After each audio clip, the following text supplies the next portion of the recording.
Hello everyone, and welcome back to Master English Through Stories. I hope you're all doing well and excited for today's lesson. This is a very important topic that can really boost your English learning journey. How to think in English.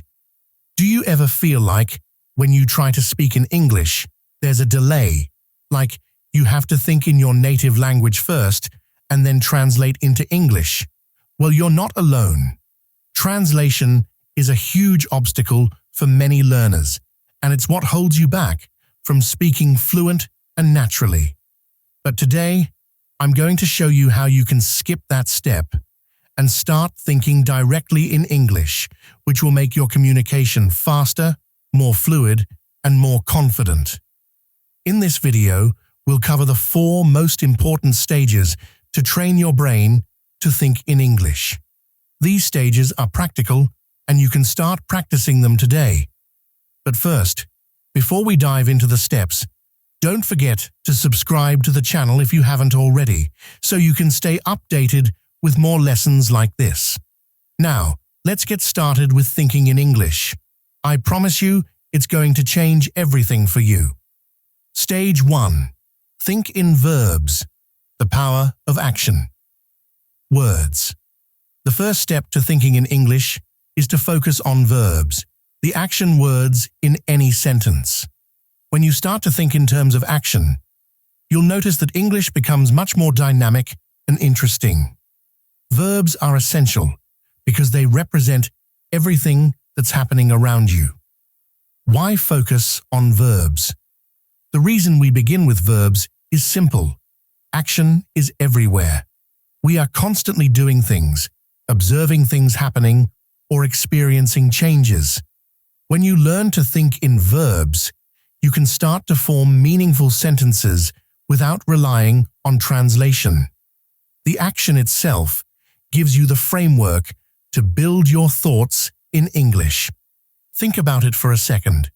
You're walking down the street and you see people running, talking, working, reading. Each of these actions is a verb. By focusing on these actions, you'll quickly learn how to identify what's happening around you in English. Example 1. Let's say you're walking through a busy street in New York. Here's how you can think in verbs. You see a person walking. Someone is riding a bike. A group of people is chatting by the park. A child is playing with a ball. Each of these is an action you can see happening, and each can be thought of in English immediately. You're not thinking, I see someone running, and then translating it into English. Instead, you're just thinking running, riding, chatting, and playing in English. Key practice. Tip. Every day, no matter where you are, spend 5 to 10 minutes focusing on the verbs around you. Look at what people are doing. Walking, talking, eating, waiting, and think of the action words in English.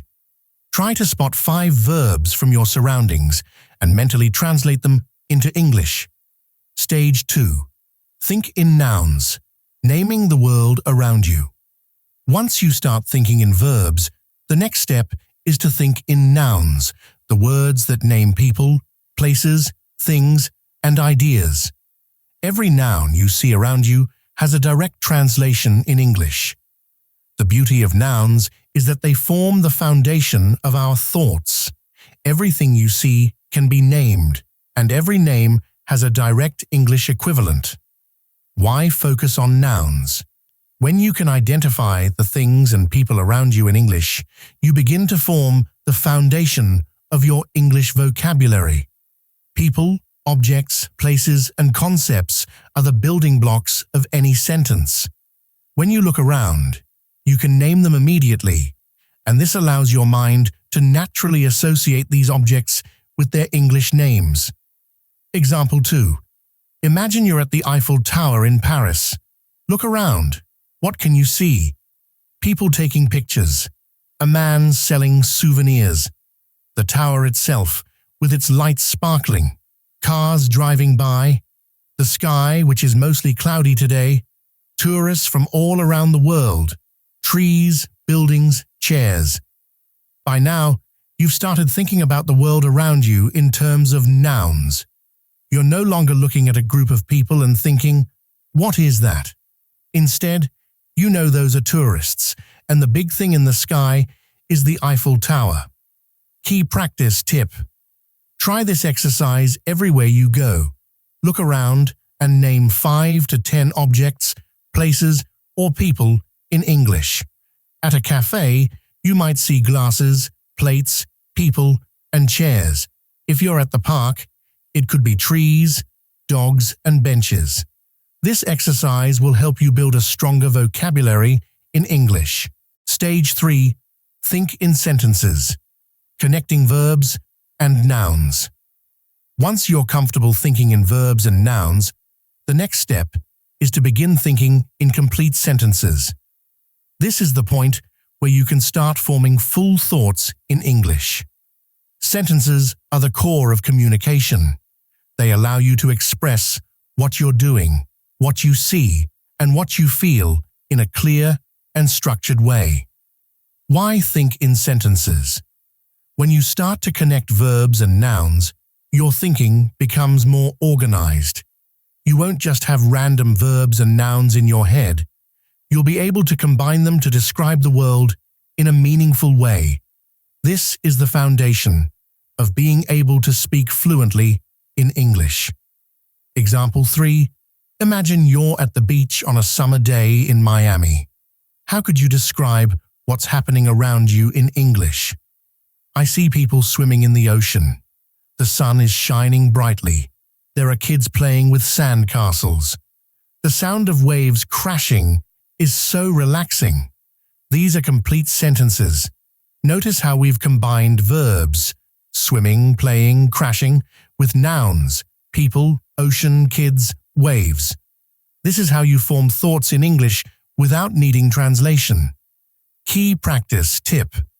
When you're out and about, or even at home, practice thinking in simple sentences. Try to describe your environment as clearly and simply as possible, just like we did with the beach example. For instance, if you're at work, I'm sitting at my desk. The computer screen is on. I am working on a new project. If you're at home, I'm cooking dinner. The aroma of garlic is filling the room. My cat is playing on the floor. Stage 4. Think in paragraphs, bringing everything together. Now that you can think in verbs, nouns, and sentences, it's time to take your thinking to the next level. Thinking in paragraphs. This is where you describe a scene, an idea, or a feeling in full detail. By thinking in paragraphs, you can communicate in rich detail, and you'll have the ability to share complete ideas in English, just like a native speaker. Why think in paragraphs? Thinking in paragraphs allows you to express more complex ideas and gives you the flexibility to develop your thoughts. Instead of only focusing on simple, short sentences, you can elaborate on things, describe in depth, and give a more vivid picture. Example 4. Let's imagine you're visiting a famous landmark, like the Great Wall of China. How could you describe your experience in a full paragraph? The Great Wall is magnificent. I'm standing on the wall, and the view is breathtaking. It stretches for miles, winding through the mountains. Some parts of the wall are covered with lush green trees, while others have sections where the stones are worn down by centuries of use. Tourists are taking photos everywhere, and I hear multiple languages as I walk along. The wind is cool, and I can feel the history in the air. It's a truly humbling experience. This is a detailed paragraph that gives the listener a complete picture. You've described the landscape, the people, and your feelings, all in one fluid English paragraph. Key practice tip. Try to describe a place or an experience you've had recently in a full paragraph. Where did you go? What did you see? What was your experience like? You can describe your morning routine, an event you attended, or even an ordinary day in your life. This will help you develop fluency and confidence as you practice more detailed expression. Conclusion: putting it all together. Now, you have the 4 stages of thinking in English. Think in verbs. Start with the action happening around you. Think in nouns. Name the objects, places, and people. Think in sentences. Connect verbs and nouns to form full thoughts. Think in paragraphs. Expand on sentences and describe things in full detail. These 4 stages will help you move away from translation and start thinking directly in English. Remember, the key is regular practice. The more you incorporate these exercises into your daily routine, the more natural and fluent your English will become. Final thoughts. Fluency isn't achieved overnight, but with continuous practice, you'll get there. Don't forget to subscribe to the channel for more tips and let us know in the comments if you want to see more exercises or examples. Keep practicing, stay curious, and you'll start thinking in English just like a native speaker. Thanks for watching, and I'll see you in the next video. Until then, happy learning.